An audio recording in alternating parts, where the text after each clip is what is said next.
Hello students, हमारा आज का टॉपिक है ऊर्जा। आज हम ऊर्जा के विषय में पढ़ेंगे। तो सबसे पहले ऊर्जा की परिभाषा पढ़ लेते हैं कि किसी वस्तु की कार्य करने की जो क्षमता होती है उसे उस वस्तु की ऊर्जा कहा जाता है। यानी कोई भी वस्तु है वो कितना कार्य कर सकती है, क्या कैपेसिटी है, उसमें क्या क्षमता है, तो उसी को हम उस वस्तु की ऊर्जा कहेंगे। ऊर्जा का मात्रक जो होता है वो जूल होता है। ये पॉइंट नोट करने लायक है। जब एक वस्तु दूसरी वस्तु पर कार्य करती है तो कार्य करने वाली वस्तु की ऊर्जा का व्यय होता है और जिस पर कार्य किया जाता है उसकी ऊर्जा बढ़ जाती है। एक वस्तु जब दूसरी वस्तु पर काम करेगी तो जब जो वस्तु काम कर रही है उसकी ऊर्जा का क्षय होगा और जिस पे काम किया जाएगा उसकी ऊर्जा बढ़ जाएगी। यानी कि स्थानांतरित ऊर्जा जो होती है, जितनी ऊर्जा स्थानांतरित की जाती है उतना ही हमें कार्य प्राप्त होता है। अब हम पढ़ेंगे ऊर्जा के विभिन्न रूप, जिसमें मुख्यतः 9th क्लास के सिलेबस में गतिज ऊर्जा और स्थितिज ऊर्जा के विषय में पूछा जाता है। तो सबसे पहले हम पढ़ेंगे गतिज ऊर्जा। गतिज ऊर्जा की परिभाषा है कि किसी वस्तु में उसकी गति के कारण कार्य करने की जो क्षमता होती है उसे हम उस वस्तु की गतिज ऊर्जा कहते हैं। आप लोगों के दीर्घ प्रश्नोत्तर में गतिज ऊर्जा के सूत्र का निगमन अक्सर ही पूछा गया है, तो मैं उसको करवा देती हूँ। आप लोग नोट कीजिएगा, समझिएगा कि मान लीजिए m द्रव्यमान की कोई वस्तु है जो विरामावस्था में है, यानी स्थिर अवस्था में है अभी, ठीक है, और हमने उस पर F बल लगाया। भाई जब हम किसी वस्तु पे बल लगाएंगे तो उसमें त्वरण उत्पन्न होगा, त्वरण A उत्पन्न हो जाता है और वह जब बल लगाया है तो कुछ दूरी भी तय करेगी, तो जिसके कारण वह उस दूरी तय करती है और अब जो है वो गतिशील हो गई है, तो विरामावस्था से अब उसका वेग जो है बढ़कर v हो जाता है। तो जो हमने गतिज ऊर्जा की परिभाषा पढ़ी उससे क्या निकल के आता है कि गतिज ऊर्जा बराबर वस्तु पर किया गया कार्य, यानी कि कार्य का सूत्र होता है बल गुणे विस्थापन। तो हमने यहाँ पर लिख दिया बल गुणे विस्थापन।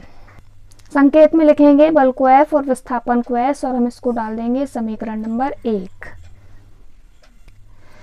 गति के द्वितीय नियम से आप लोग गति का द्वितीय नियम पढ़ चुके हैं। गति का द्वितीय नियम है बल बराबर द्रव्यमान गुणे त्वरण, यानी कि F बराबर ma। तो F बराबर ma का मान अगर हम समीकरण 1 में रखते हैं, यानी F के स्थान पर ma रखते हैं, तो क्या होता है, तो गतिज ऊर्जा का सूत्र निकलेगा m into a into s। क्यों? क्योंकि हमने F की जगह पर ma लिख दिया है। अब हम गति के तृतीय समीकरण का उपयोग करेंगे। गति का तृतीय समीकरण जैसा कि हम पढ़ चुके हैं v square is equal to u square plus 2s। यहाँ पर हम मान रखेंगे क्योंकि वस्तु का अंतिम वेग v स्क्वायर था तो v हो गया था, तो वहां पर तो हम v स्क्वायर ही लिखेंगे। और हमने भी पढ़ा था प्रारंभिक वेग जो है 0, यानी कि u के स्थान पर 0, क्योंकि वह विराम अवस्था में थी, और हमने लिखा 2as, ठीक है, यानी कि 0 का तो कोई मान नहीं, 0 इसमें ऐड हुआ, खत्म हो गया, v square is equal to 2as हो गया, ठीक है। F बराबर ma से हम लिख सकते हैं a बराबर F अपॉन m। तो ये देखिए ये हो गया as को अगर हम यही छोड़ दें तो ये हो जाएगा as बराबर v स्क्वायर बाई 2, जहाँ पर हम a की जगह पर लिखेंगे f अपॉन m और a की जगह पर हमने f अपॉन m लिखा और ये yes, और ये आ गया हमारा v square upon 2। Cross multiply करें f और s को अगर हम यही छोड़ देते हैं तो ये m क्रॉस मल्टीप्लाई में यहाँ आ जाएगा, यानी f into S is equal to M V square by 2।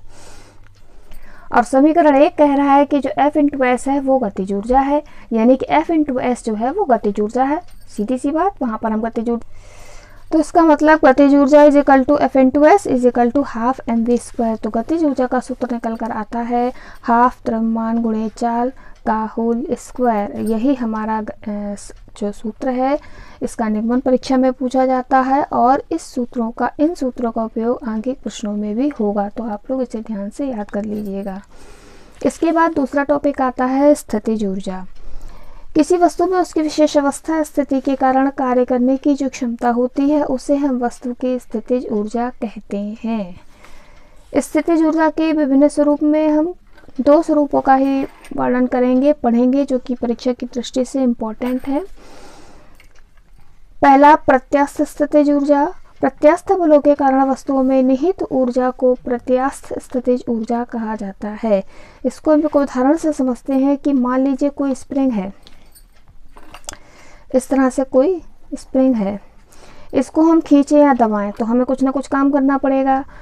काम करेंगे तो खींचने पर ये खींचेगी या दबाने पर ये सिकुड़ेगी, तो ये अपनी पुरानी अवस्था की अपेक्षा एक विकृत अवस्था में आ जाएगी, यानी उसकी अवस्था पहले से विकृत हो जाएगी, बिगड़ जाएगी। या तो वो खींची जाएगी और दबाएंगे तो वो दब जाएगी।